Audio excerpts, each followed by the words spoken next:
kenal semua, terima kasih atas kehadirannya pada presentasi hari ini. Pada kesempatan ini, saya dan rekan-rekan saya dari kelompok 2 akan membahas materi tentang mikrokernel. Sebelum kita masuk ke pembahasan, izinkan saya memperkenalkan anggota kelompok kami. Saya sendiri atas nama Nurul Muawiyah, NIM 240335032. Saya Wafid Gazian, NIM 240335037.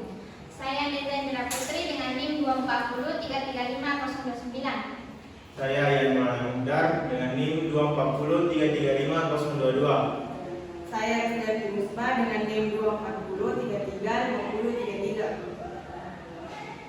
Adapun topik yang akan kami bahas mencakup beberapa poin utama, yaitu poin pertama latar belakang, poin kedua tujuan, poin ketiga pengertian mikrokernel, yang keempat cara kerja mikrokernel, yang kelima keuntungan dan kerugian mikrokernel, dan yang keenam sistem operasi yang digunakan mikrokernel, yang ketujuh perbandingan setiap kernel. Baik, untuk materi akan disampaikan oleh rekan saya yang bernama Wafik Aziza. Kepada pemateri silakan. Adapun latar belakang yaitu mikrokernel adalah konsep sistem operasi yang memisahkan fungsi-fungsi dasar ke dalam kernel minimalis. Ini meningkatkan stabilitas, keamanan, dan fleksibilitas sistem operasi. Tujuan mikrokernel. Tujuan utama mikrokernel adalah menciptakan sistem operasi yang modular, stabil, dan aman dengan mengurangi jumlah kode yang berjalan dengan hak akses tertinggi. Mikrokernel menyediakan layanan dasar yang diperlukan sistem operasi seperti manajemen memori, penjadwalan proses, dan komunikasi antar proses. Sementara layanan lainnya seperti driver perangkat, sistem berkas, dan lain-lain berjalan di ruang pengguna. Untuk materi selanjutnya akan disampaikan oleh rekan saya yang bernama Neza Indira Putri. Pengertian mikrokernel. Kernel mikrokernel adalah perangkat lunak yang menyediakan fungsi dasar sistem operasi seperti manajemen memori, penjadwalan prosesor, dan komunikasi antar proses. Cara kerja mikrokernel. Yang pertama, kernel minimalis. Mikrokernel hanya menyediakan fungsi-fungsi dasar yang diperlukan untuk menjalankan sistem operasi seperti manajemen proses, manajemen memori, dan komunikasi antar proses. 2. Server. Fungsi-fungsi lainnya seperti sistem file, jaringan, dan grafis dijalankan sebagai server yang terpisah dari kernel. 3. Komunikasi. Server-server ini berkomunikasi dengan kernel dan dengan aplikasi lainnya melalui mekanisme komunikasi antar proses seperti message passing. Yang keempat, modularitas. Mikrokernel memungkinkan modularitas yang tinggi sehingga memudahkan pengembangan dan perawatan sistem operasi. Untuk poin selanjutnya akan disampaikan oleh Ian Maulana Huda. Baik, adapun keuntungan dan kerugian mikrokernel. Keuntungan yaitu satu, sistem operasi yang lebih stabil. Yang kedua, sistem operasi yang lebih aman. Ketiga, sistem operasi yang lebih fleksibel. Yang keempat, pengembangan sistem operasi yang lebih cepat. Yang kelima, biaya perawatan yang lebih rendah.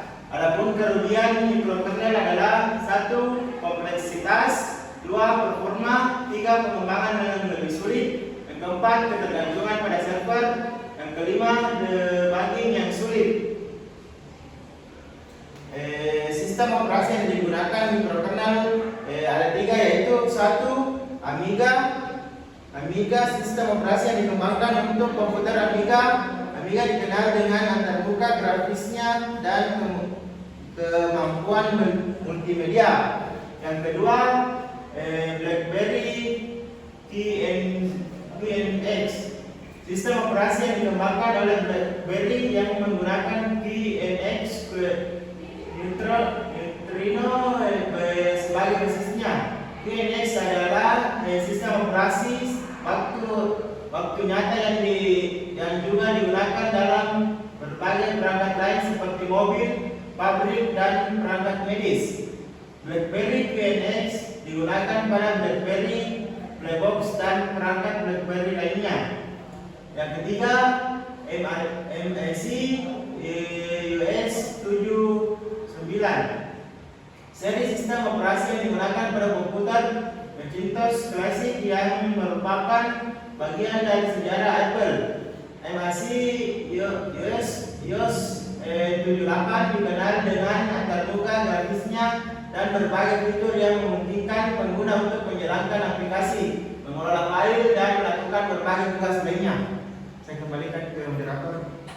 Untuk materi yang terakhir mengenai perbandingan setiap kernel mana yang paling bagus akan disampaikan oleh rekan saya yang bernama Ristayanti Ustaz. Baik, selanjutnya yaitu perbandingan setiap kernel yang mana paling bagus. Perbandingan berdasarkan kelebihan dan kekurangan dapat disimpulkan bahwa yang pertama, kernel monolitik.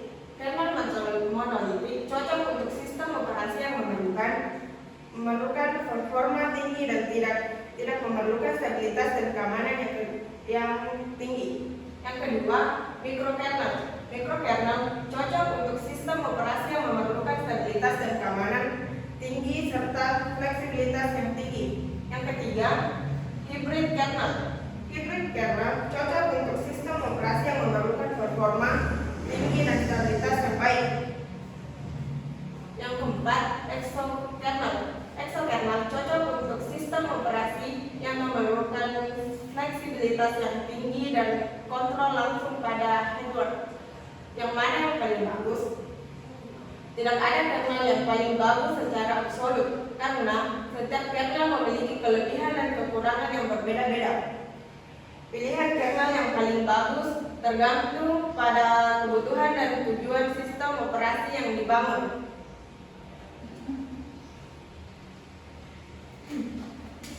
Baik, itulah tadi hasil presentasi kami mengenai mikrokernel. Jadi terima kasih kepada pemateri dan penjelasannya.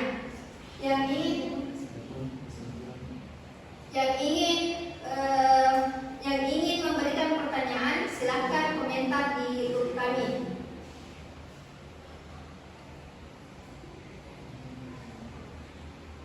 Kesimpulan pada materi mikrokernel ini adalah mikrokernel adalah konsep sistem operasi yang memisahkan fungsi-fungsi dasar ke dalam kernel, minimalis, meningkatkan stabilitas, keamanan, dan fleksibilitas sistem operasi. Dengan demikian, mikrokernel dapat menjadi pilihan yang efektif untuk sistem operasi yang memerlukan kinerja tinggi dan keamanan yang kuat. Baik, itulah tadi kesimpulan dari mikrokernel. Terima kasih kepada pemateri, teman-teman yang sudah berpartisipasi, dan tentunya Bapak dosen yang telah akan menonton video kami.